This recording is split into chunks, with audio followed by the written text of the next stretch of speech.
Hey, what's up, guys? Good afternoon. It's Jamar Dunson, Gridiron's Guy with JD, episode 3. Talk about the Browns loss to the LA Rams last night on Sunday Night Football. My thoughts and what to look forward to next Sunday when we play the Baltimore Ravens in our first divisional game Sunday, I think at 1 in the afternoon in Baltimore. So it will be an away game for the Browns. But yeah, my quick thoughts and announcements from this game. Well, not really quick thoughts, but just thoughts in terms of like a night to think about and a little bit of today to think about it. Defensively, I'm not worried about the Browns. For starting their second string secondary, Denzel Ward was gone.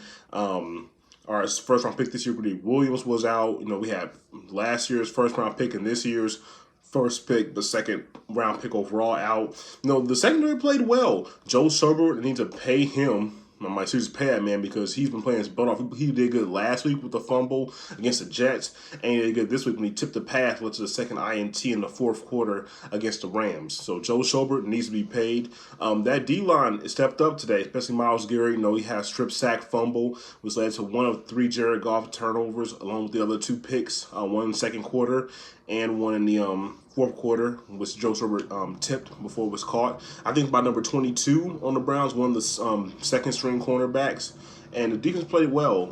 Steve Wilkes, he coached his butt off. He had defense prepared and ready for that game. They were ready for it, mostly all 4 quarters. Now I know Cooper Kupp had a great game. I think he had over 100 yards. Brandon Cooks had like 8 catches for 112 yards. He had a great game himself. Robert Woods was shut down, 3 catches, 40 yards off 8 targets. Todd Gurley, you tell that knee is still not 100%, only 14 carries, 43 yards. The Browns' run defense held their run offense in check. They didn't do much running other than those 2 reverse, like end around reverse plays. Both of them worked well, but you have to resort to that instead of just running the ball down the middle, doing toss plays. I know that's part of the Rams game plan. They do one of those reverses and end around routes, but the running game overall wasn't that impressive. Jared Goff himself wasn't that impressive. Yes, he did throw for 2 TDs, both to Cooper Kupp, but he threw 2 interceptions and he fumbled once. I think it was like 18, 23 out of I think 40. I can check it right now actually. 24 out of 38 for 269 yards, 2 TDs, 2 INTs, and 2 sacks. So Jared Goff, he had an average game. That wasn't really a typical Goff game. He had an average game. One of the top 10 QBs in the league. Maybe some people say top 5, depending on who you ask. He had a solid game. Not great, but solid. Now let's go for the bad. The offense of the Browns. Baker Mayfield, man, I think it's time for Freddie to give up play calling, either incorporate more of Todd Monken's schemes and his game plans, or just give the entire play calling duties to Mr. Monken, because last year Mr. Monken, he had the OC job in Tampa Bay with Jameis Winston, Mike Evans, O.J. Howard, Adam Humphries, Chris Godwin, and they had some pretty good games where passing-wise they were pretty dominant. They didn't win a lot of games, the Buccaneers, but they had a lot of games where a passing game with Jameis Winston, even Ryan Fitzpatrick, was pretty dominant with their deep passing and intermediate passing. Now, I know we may not have the same O-line that the Buccaneers have, but we can incorporate more short, intermediate passing routes. Stop trying to go for the kill shot with OBJ all the time, because the right side of the Browns offensive line, the left side was kind of leaky too, but they were much better than the right side of O-line, because the right side, where Chris Hubbard was injured, and then they had Eric Kush at the right guard. The left side was fine. The right side was absolutely terrible. It was just no protection. Every other passing play lasted longer than 2.5 seconds. Baker was either running for his life, taking a sack, or throwing the ball away, or a combination of both. It was bad. It was really bad. And I know Aaron Donald's a beast. We all know this, but it's just amazing how just one guy is that freaking good. He's not even a big dude. He's like 6'1", 285, 290. For a DT, that's not really that big. But, he makes up for his lack of size with great athleticism, quickness, deceptive agility, and strength. So, that what makes up for it. He's not 6'3", 350, 6'4", 330. He's 6'1", 285, but he's a 2-time Defensive Player of the Year. He got his first sack against the Browns last night. What does that tell you? Myles Garrett once again had a pretty dominant game, but like I said, back to the offense of the Browns. Baker Mayfield, like I said, it's just not really. Something's not clicking. I think it's the play calling. They need to run the ball more. I do think that, off 24 carries, 96 yards off 24 carries. I'm glad that Nick Chubb's getting over 20 yards. 20 yards, 20 carries. But he really needs to get the ball in clutch situations. I'm not even talking about that 4th and 9 play, which was just dumb. But in the grand scheme of things, it didn't mean much because the Browns got that second INT late in the fourth quarter. So that 4th and 9 doesn't really matter in the grand scheme of things. What matters and why the main reason why I think Freddie Kitchens should give the play calling duties to Todd Monken is because in the fourth quarter, 40 seconds left, 4 downs, 3 timeouts, you're in the goal line. Nick Chubb has been dominating this Rams run defense. Their run defense was not good at all. They had 4.4 yards a carry, 24 carries, 96 yards. Why didn't you give the ball to Nick Chubb not once? Why? You should. I was watching the game, and the first and goal when he did it, first and goal they passed it. Baker threw out of bounds. I'm like, okay, threw out of bounds. Just run the ball in this play. Second down came out 5 wide receivers set shotgun. I'm like, they're not gonna run the ball. Another pass. I'm like, okay, third down. You have 2 downs. You still have all 3 timeouts. Please run the ball. You have Nick Chubb.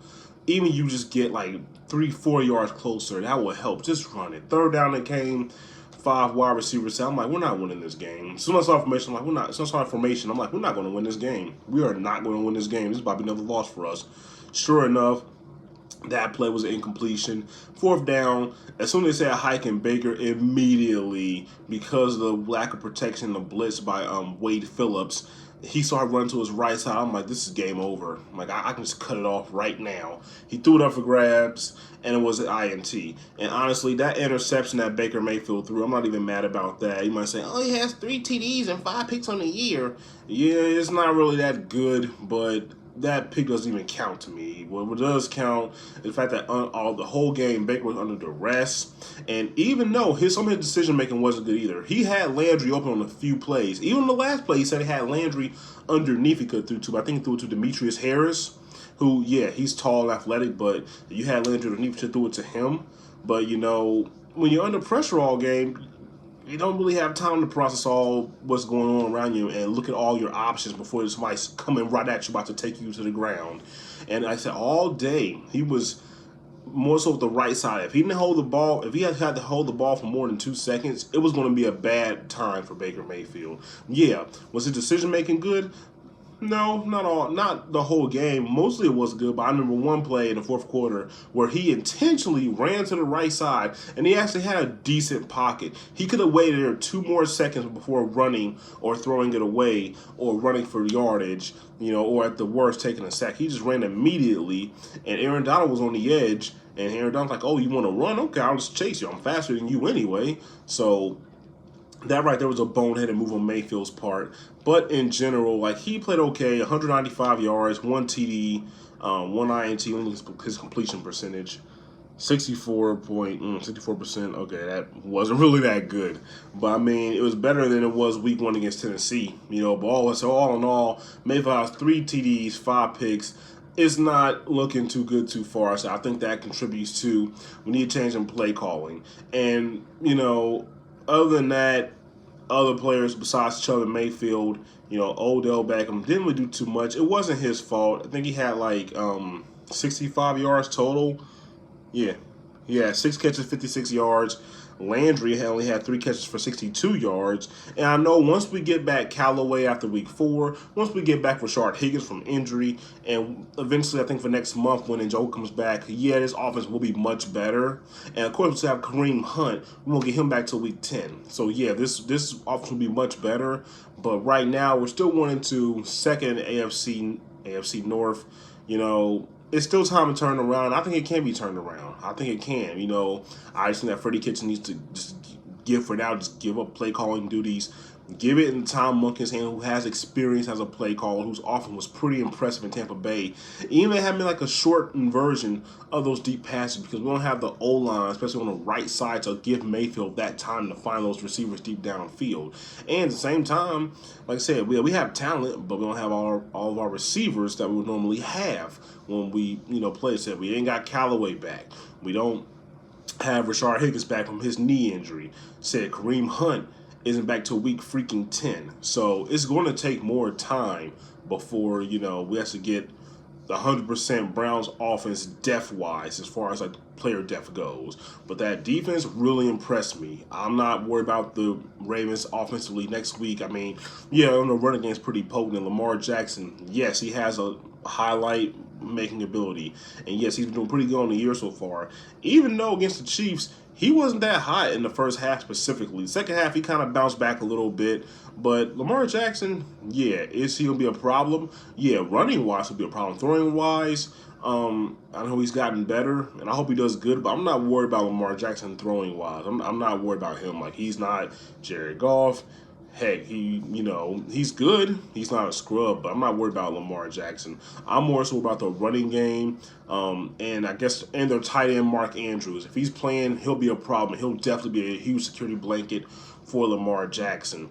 So with that game, like I said, I really think that they need to give Mayfield Todd Monken's playbook and just give Monken the play calling duties from here on out, because I just think that right now is not. Oh, I just got an update on my phone. Got an update saying that Freddie Kitchens is not giving up play calling duties. It's not even considered. Great. Well, he should at least just take some consideration, some suggestions from Todd Monken to do some play calling abilities, to mix up his play calling style, because what he did Sunday night, it just wasn't good. Like I said before, with the fourth quarter goal line situation, you had 4 tries. You didn't even think about giving it to Nick Chubb. That is inexcusable. I know he's a first-year head coach. That's still inexcusable. You had Nick Chubb, who was dominating the Rams run defense. You should have gave it to Nick Chubb at least once.